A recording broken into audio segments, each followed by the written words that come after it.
राधे राधे दोस्तों। जय श्री कुंज बिहारी, जय श्री हरिदास।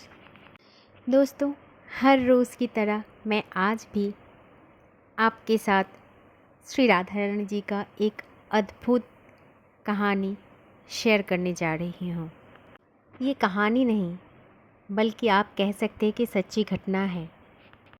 दोस्तों, वैसे तो जो भी व्यक्ति वृंदावन या बरसाना में रहते हैं उनको तो हर एक दिन नए नए श्री जी और बांके बिहारी जी का लीलाएं देखने के लिए मिलते हैं, लेकिन हम में से बहुत सारे लोगों को लीलाएं देखने के लिए नहीं मिलती हैं।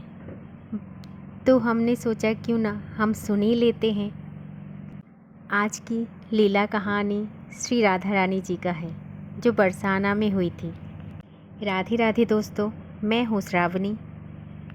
तो चलिए दोस्तों, सुनते हैं आज की मनमोहक अद्भुत सच्ची घटना जो राधा रानी जी ने अपनी लीला के द्वारा हम तक पहुंचाई थी। राधे राधे दोस्तों, आज की कहानी बरसाने से है। दोस्तों, बरसाने में एक संत रहते थे जो संत राधा रानी की चरम भक्त थी। बहुत निष्ठा थी राधा रानी के प्रति। वो किशोरी जी का भजन करते थे। मंदिर में जाते हर समय वो बस किशोरी जी का ध्यान करते रहते थे। कभी भी उनका ध्यान किशोरी जी से बाहर किसी जगह पर नहीं गया था। हमेशा बस राधा राधा ही जपते रहते थे। जब भी वो मंदिर जाते थे तो देखते थे कि कोई राधा रानी जी के लिए फूल ला रहा है और कोई श्रृंगार का सामान ला रहा है, तो कोई वस्त्र चढ़ा रहे श्री जी को। वो संत ये सोचते थे कि सभी कुछ ना कुछ श्री राधा रानी जी के लिए लाते थे, और वो संत हमेशा सोचते थे कि सब कुछ ना कुछ तो राधा रानी जी के लिए लाते हैं, लेकिन मैं कैसा भक्त हूँ, मैं तो कभी कुछ नहीं लाया राधा रानी जी के लिए। ये मैं कैसा भक्त हूँ जो आज तक कभी भी श्री राधे के लिए कुछ भी नहीं लाए हूँ।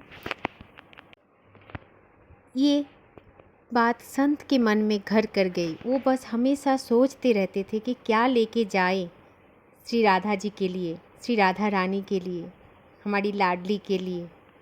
फिर वो संत ने सोचा कि मैं श्री जी के लिए एक पोशाक भेंट करूँगा। फिर वो संत राधा रानी जी के लिए पोशाक बनाने के लिए लग गए। फिर वो संत राधा रानी जी को जो पोशाक देने वाले थे उस पोशाक को बनाने में दिन रात एकजुट हो गए। देखते देखते 1 महीना हो गया और 1 महीने में उस संत ने श्री जी के लिए एक पोशाक बना ही दिया था, और वो पोशाक बहुत ही सुंदर बनी थी। फिर एक दिन वो संत वो पोशाक को लेके बरसाने के मंदिर की ओर अग्रसर हुए और सीढ़ियाँ चढ़ते हुए राधे राधे नाम ले रहा था। आज के दिन वो संत बहुत ही ज़्यादा खुश थे वो पोशाक को देखकर। बस मन ही मन ये सोच रहे थे कि जब मेरी लाडली राधा रानी ये पोशाक पहनेगी तो कैसी लगेगी, ना जाने कितनी सुंदर लगेगी वो। बस राधा रानी के बारे में यही बातें सोचते सोचते वो संत सीढ़ियाँ चढ़ते जा रहे थे। संत का ये मेहनत देख के राधा रानी जी भी बहुत ज़्यादा खुश थे, और ऊपर से उनको एक लीला सूझी थी। इधर वो संत जब आधी सीढ़ियाँ चढ़ गए तब देखा कि एक छोटी सी लड़की वो संत के सामने आई और संत को बोली कि बाबा, आप कहाँ जा रहे हो?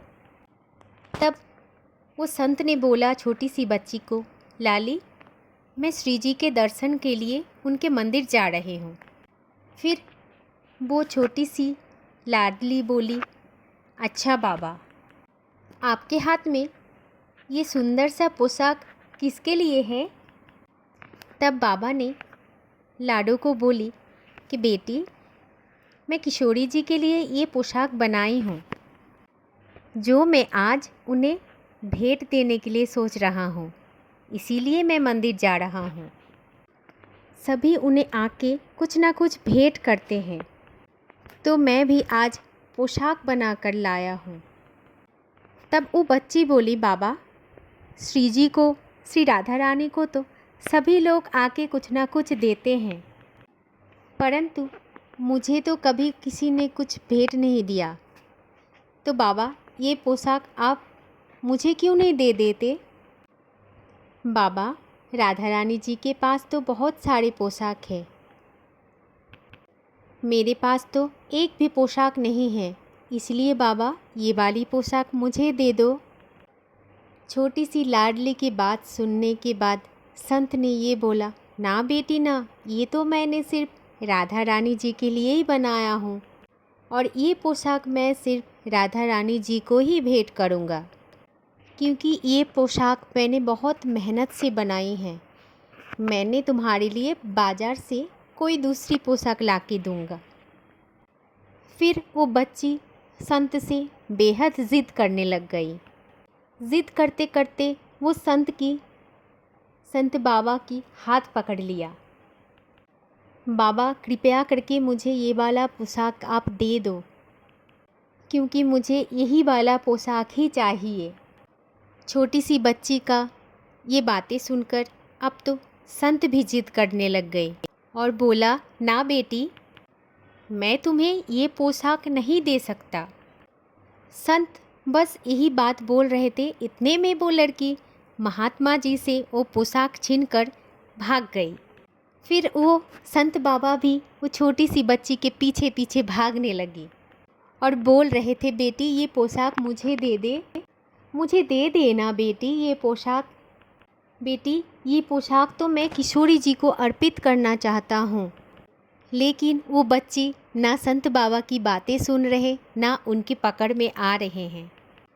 तो इस बात पे महात्मा जी बेहद दुखी हो गए और मंदिर की सीढ़ियों में बैठ के बहुत ज़्यादा रोने लग गए थे। वहाँ वो संत बाबा को इस तरीके से बैठा हुआ देखकर मंदिर में आने जाने वाले लोग बाबा से पूछा, क्या हुआ बाबा? फिर वो संत बाबा ने वो भक्तन से सारी बातें बता दी कि कैसे वो बच्ची श्री राधा रानी जी का पोशाक लेके भाग गई। जो पोशाक बड़े मन से वो बाबा अपने हाथों से बनाकर किशोरी जी के लिए लाए थे। तब लोगों ने बोला, बाबा कोई बात नहीं, छोड़ दीजिए बाबा, वो पोशाक तो फिर से वापस नहीं आने वाला है, तो चलकर आप क्यों ना किशोरी जी का दर्शन ही कर लेते।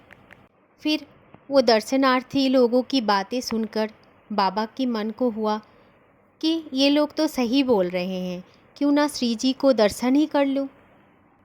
बाद में कोई दूसरा पोशाक मैं बना के लाऊंगा श्री राधा के लिए, अभी तो बस श्री जी का दर्शन कर लेता हूँ।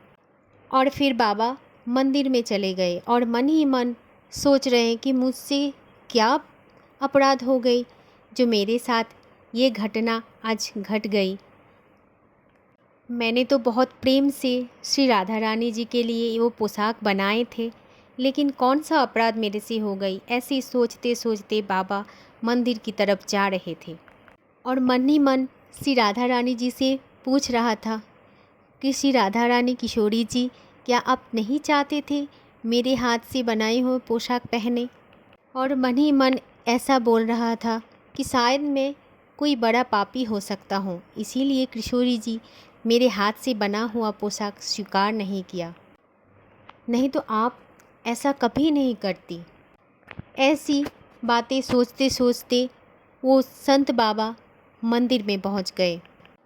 मंदिर के द्वार पर पहुँचते हुए देखा कि मंदिर का दरवाज़ा बंद था, अभी दर्शन खुले हुए नहीं था। तो संत बाबा मंदिर के बाहर बस खड़े होकर यही बातें सोचते रहते थे। क्या ऐसा हुआ कि आज वो बच्ची ने किशोरी जी का पोशाक लेके भाग गया। फिर वो बाबा मंदिर की कपाट खोलने की इंतज़ार करने लग गए और जैसे ही पट खुले तो देखा और बाबा अचंभित हो गए, चौंक गए कि किशोरी जी वही पोशाक पहने हुए थे जो पोशाक बाबा ने स्वयं अपने हाथों से बनाया, जो पोशाक वो छोटी सी लाडली सी बच्ची ने लेके भाग गए थे। वही पोशाक आज श्री जी ने धारण किया था। ऐसा देख के बाबा और भी चकित हो गए और स्तंभित रह गए। ऐसा देख के बाबा की आंखों से अपने आप ही आंसू बहने लग गए थे और बाबा ने बोला कि किशोरी जी, मैं ये पोशाक तो केवल आपके लिए ला रहा था, आपको तनिक सब्र नहीं हुआ? ऐसा सोचकर बाबा मन ही मन बहुत ज़्यादा खुशी हो गए और बाबा की आंखों से अश्रु की गंगा जमुना बहने लगी। बाबा ने ये सोचकर इतना ज़्यादा रोए कि किशोरी जी स्वयं आकर उनके हाथों से वो पोशाक छीन कर लेके गए। ऐसा ही सोचते सोचते पीछे से किसी ने आवाज़ दिया कि बाबा, तुमने इतने दिनों तक मेहनत करके मेरे लिए इतना सुंदर सा पोशाक बनाया, तो ये पोशाक मेरे लिए सिर्फ एक पोशाक नहीं है बाबा, इसमें तो तेरा प्रेम है। तूने कितने प्रेम से मेरे लिए ये पोशाक बनाया है। और बाबा, प्रेम को पाने के लिए तो दौड़ना पड़ता है। और बाबा, आज तेरे इस प्रेम के लिए मुझसे सब्र नहीं हुआ, इसीलिए तो मैं दौड़ा चला गया तेरे पास और पोशाक तेरे हाथ से छीन कर लाया। राधा रानी जी की ये बात सुनकर वो संत बाबा राधा रानी जी के चरणों में गिर गए और किशोरी जी से बोले, किशोरी जी, आपने तो मेरे जीवन को धन्य कर दिया, सफल बना दिया आज आपने मेरे जीवन को। अब तो मेरी और कोई इच्छा भी नहीं बचा हुआ है। ऐसे बोल के बाबा सिर्फ बोलने लग गए, बोलो राधे रानी की जय, बोलो राधे राधे, बोलो किशोरी जी की जय। तो दोस्तों, आप सभी ने सुना कि हमारी राधा रानी, हमारी किशोरी जी कितना पसंद होते जब कोई उनको इतना प्रेम करते हैं। भगवान तो हमसे बस हमारी अंतर मन से प्रेम चाहते हैं और विश्वास होना चाहिए अपने भगवान पर। तो इसी प्रेम से और विश्वास से आप सब मेरे साथ मिलके बोलिए राधे राधे। जय श्री कुंज बिहारी, जय श्री हरिदास, हरे कृष्णा।